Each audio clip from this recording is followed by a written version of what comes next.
So, ayan, samahan niyo si Mama Stroke maglakad. Umaambon, guys. It's a blessing. Happy Monday. Ayan, guys. Ayan, mga students. So, kasabay ko yung mga estudyante, guys. Kailangan kasi ni Mama Stroke to. Ilang araw na ako hindi naglakad. So, almost 3 days.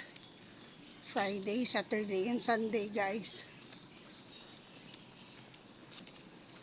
Kailangan natin magpalakas. Alam nyo na, mahirap ang stroke. Diba, guys?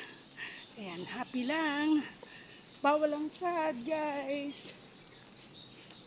So, see you guys later. Ayan, gagawa ko ng mga activities after walking. So, see you guys. Bye. God bless everyone.